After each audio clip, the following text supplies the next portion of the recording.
Hello guys, technical night में आपका स्वागत है। आज की जो अपडेट है वो सेल यानी कि steel Authority of India limited की तरफ से है। इसमें बीई बीटेक वालों के लिए एमटीटी यानी कि मैनेजमेंट ट्रेनिंग टेक्निकल की रिक्रूटमेंट निकल के आई हुई है। यहाँ पर कोई भी एक्सपीरियंस, कोई भी गेट का स्कोर कार्ड रिक्वायर्ड नहीं है। जो भी कैंडिडेट बीई बीटेक किए में रिस्पेक्टिव ट्रेड से फ्रेशर से अप्लाई कर पाएंगे। तो इस वीडियो में डिटेल्स में डिस्कस करेंगे क्या होगी एलिजिबिलिटी क्राइटेरिया, क्या है सिलेक्शन प्रोसेस, एप्लीकेशन फीस क्या रखी गई है, कौन कौन से ब्रांच एलिजिबल होंगे। तो देखिए, हमें सेल की ऑफिशियल साइट पर इसका लिंक आपको वीडियो के डिस्क्रिप्शन में मिल जाएगा। तो डायरेक्ट वेबसाइट पर आ जाएंगे और जो भी करने चैनल पर नए हैं चैनल को सब्सक्राइब जरूर कर दें, क्योंकि इस चैनल पर आपको टेक्निकल जॉब से रिलेटेड सारी इन्फॉर्मेशन प्रोवाइड करते हैं। जैसे ही नीचे स्क्रॉल ऑन करते हैं, न्यूज सेक्शन पे आपको देखने को मिलता है special recruitment drive, recruitment of 92 management training technical in cell, details advertisement number. तो यहाँ पर क्लिक करके फुल नोटिफिकेशन की पीडीएफ डाउनलोड कर लेते हैं। ये नोटिफिकेशन की पीडीएफ आपको हमारे टेलीग्राम ग्रुप पर मिल जाएगी। Steel Authority of India Limited, जिसमें आपके 92 young energetic result oriented and promising talent belonging to category of SC ST OBC। यहाँ पर यूआर की कोई भी सीट नहीं है, स्पेशल रिक्रूटमेंट है। SC ST OBC की सीट रखी गई है, जो कि management training technical E1 grade की वैकेंसी हो जाएगी। नंबर ऑफ पोस्ट के बारे में बात करें तो टोटल 92 है। डिसिप्लिन वाइज हम टोटल वैकेंसी के बारे में बात करेंगे। केमिकल इंजीनियरिंग में टोटल 3 सीटें रखी गई हैं SC ST OBC की। सिविल इंजीनियरिंग में 3 सीटें हैं। इलेक्ट्रिकल इंजीनियरिंग में 26 सीटें हैं।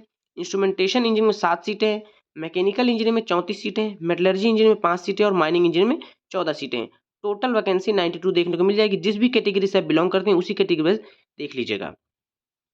बात करते हैं एलिजिबिलिटी क्राइटेरिया की, तो upper age limit age on 31/12/2023 से काउंट की जाएगी, जो कि क्लोजिंग डेट हो जाएगी आपकी। SC ST वाले मैक्सिमम 33 ईयर्स वाले अप्लाई कर पाएंगे। OBC वाली 31 ईयर। जो भी कैंडिडेट PWD कैंडिडेट हैं उनके लिए 10 ईयर यानी कि 10 year and above category relaxation category यानी कि UR। अगर UR में PWD है तो 10 साल का रिलैक्सेशन मिल जाएगा। Departmental candidate age upper age limit 45 years. Departmental candidate का मतलब ये कि आप ही उसमें जॉब कर रहे हैं, आपके पिता या फिर माता जॉब कर रहे हैं, तो वो आप डिपार्टमेंटल कैंडिडेट में अप्लाई नहीं कर पाएंगे। मिनिमम क्वालिफिकेशन के लिए degree in engineering with 65% average of all semester respective of weightage given to any particular year, यानी कि टोटल मिलाकर आपका 65% होना चाहिए मिनिमम। यहाँ पर रिलैक्सेशन भी मिल जाएगा आपको। देखिए, कौन सी branch, chemical, civil, electrical, instrumentation, mechanical, metallurgy and mining. ये सारी ब्रांच में और भी डिसिप्लिन कौन कौन से एलिजिबल होंगे तो देख लीजिएगा। यहाँ पे मैकेनिकल इंजीनियरिंग में ये सारी ब्रांच एलिजिबल हो जाएंगी। मेटलर्जी इंजीनियरिंग में ये वाली ब्रांच एलिजिबल हो जाएंगी। इलेक्ट्रिकल इंजीनियरिंग में electrical engineering, electrical machine, power system, ये सारी ब्रांच एलिजिबल हो जाएंगी। केमिकल इंजीनियरिंग में chemical engineering technology, electrochemical engineering eligible हो जाएगी। सिविल इंजीनियरिंग में केवल सिविल इंजीनियरिंग अप्लाई कर पाएगी। इंस्ट्रूमेंटेशन इंजीनियरिंग में इलेक्ट्रॉनिक्स वाले अप्लाई कर पाएंगे, इंस्ट्रूमेंटेशन वाले अप्लाई कर पाएंगे। सारे ब्रांचेस में देख लीजिएगा। माइनिंग इंजीनियरिंग में mining engineering technology, mining and machinery engineering, mineral engineering वाले अप्लाई कर पाएंगे। रिलैक्सेशन इन क्वालिफिकेशन में SC ST PWD departmental candidate के लिए 55% रखा गया है, यानी कि OBC वालों को मिनिमम 65% माना लाना होगा आपके इंजीनियरिंग डिग्री में। बात करते हैं मेडिकल स्टैंडर्ड की। मेडिकल स्टैंडर्ड होना चाहिए candidate should be sound physics free from any physical defect. Medical standard stipulate minimum required of weight 45 kg, height 155 centimetre. Myopia hypermetropia अगर है आपको तो नॉट एक्सीड 4, +- 4 से ज़्यादा नहीं होना चाहिए in each eyes and no squint और कलर ब्लाइंडनेस, यानी कि कलर ब्लाइंडनेस नहीं होना चाहिए, पार्शियल या फिर full. Suitable relaxation in height and weight will be given to female candidates. बात करते हैं एग्जामिनेशन सिटी और आपका एग्जामिनेशन कैसे होगा। ऑनलाइन एग्जामिनेशन होगा, जो कि CBT होगा। टेंटेटिवली इन जनवरी 2024 में कंडक्ट करा लिया जाएगा। टेंटेटिवली दिया हुआ है। At any of the centre, यानी कि Prayagraj, Allahabad, Bengaluru, Vadodara, Bhilai Nagar, Bhopal, Bhubaneswar, Jamshedpur, Chandigarh, Chennai, Dehradun, Delhi NCR, Durgapur, Guwahati, Hyderabad, Jaipur, Jammu, Kochi, Ernakulam, Kolkata, Lucknow, Mumbai, Thane, Navi Mumbai, MMR, Nagpur, Patna, Ranchi, Rourkela, Salem, Trichy, Tiruchirappalli, Vijayawada, Visakhapatnam. The information regarding the test centre will be provided in the admit card, यानी कि किस दिन आपका एग्जाम होगा वो एडमिट कार्ड में मेंशन किया जाएगा।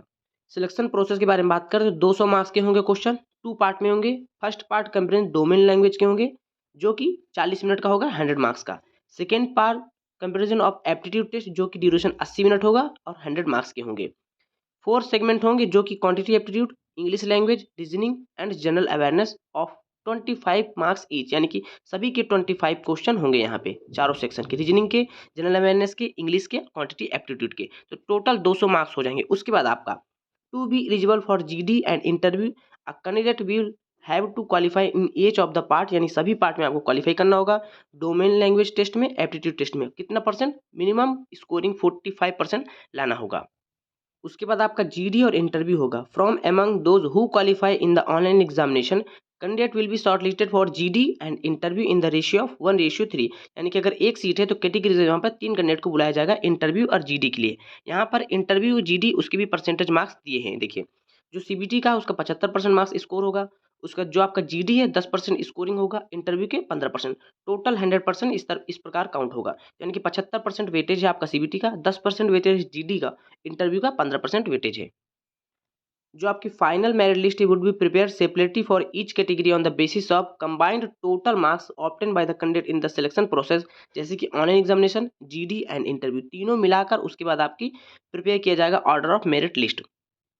इमोलमेंट्स के बारे में बात करें तो जो भी management training technical will be offered basic पे आपको 50,000 पर मंथ दिया जाएगा in the pay scale of 50,000 से 1,60,000। On successful completion of training of 1 year the management training technical will be designated at assistant manager E1, जैसे कि आपकी 1 साल की ट्रेनिंग हो जाएगी, आपका जो डिजिग्नेटेड है वो असिस्टेंट मैनेजर हो जाएगा E1 ग्रेड में, और आपका पे स्केल हो जाएगा 60,000 से लेकर 1,80,000। लगभग आपकी सैलरी 1,10,000 के समथिंग हो जाएगी। बात करते हैं how to apply for SAIL MTT, आपको अप्लाई कैसे करना होगा। अप्लाई के लिए हम वीडियो के अंत में आपको बता देंगे। बात कर लेते हैं एप्लीकेशन फीस की। प्रोविजन टू पे application fee including processing fee 700 रुपये फॉर ओबीसी कैंडिडेट के लिए, और 200 रुपये देना होगा SC ST PWD ex service departmental candidate के लिए। जब भी आप एप्लीकेशन फॉर्म भरें उसके बाद after applying online a candidate is required to download the system generated registration slip या फिर application form with unique registration ID या फिर नंबर, ये आपको सेव करके रखना होगा या फिर मेल में सेव कर लीजिएगा। Discipline wise and categories cutoff marks will be published tentatively within 1 week 1 month of declaration of the final list of joining। जो भी ज्वाइनिंग के फाइनल लिस्ट आएगी उसके 1 महीने बाद आपको कैटेगरीज वाइज फाइनल कटअप देखने को मिल जाएगी। बात करते हैं commencement of online registration start हो गया है 11 दिसंबर 2023 से, जिसको अप्लाई कर सकते हैं 31 दिसंबर 2023 तक, ये आपको ध्यान में रखना होगा। अब बात कर लेते हैं अप्लाई कैसे करना होगा आपको। जैसे सेल की वेबसाइट पर लॉगिन करेंगे तो आपको यहाँ पे लॉगिन का सेक्शन मिलता है, तो हम यहाँ पर लॉगिन पर क्लिक कर देंगे।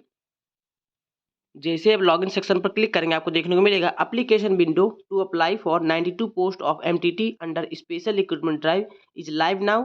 ये आपका रिक्रूटमेंट नंबर दिया हुआ है। तो यहाँ पर सबसे पहले आपको रजिस्ट्रेशन करना होगा। रजिस्ट्रेशन करने के बाद आपको रजिस्ट्रेशन यूजर आईडी पर क्लिक करके आपको लॉगिन करके अप्लाई कर देना होगा। सो दोस्तों यही एक अपडेट देनी थी। वीडियो पसंद में लाइक करें, चैनल को भी सब्सक्राइब जरूर कर ले। मिलते हैं अगली वीडियो पर, तब तक के लिए नमस्कार।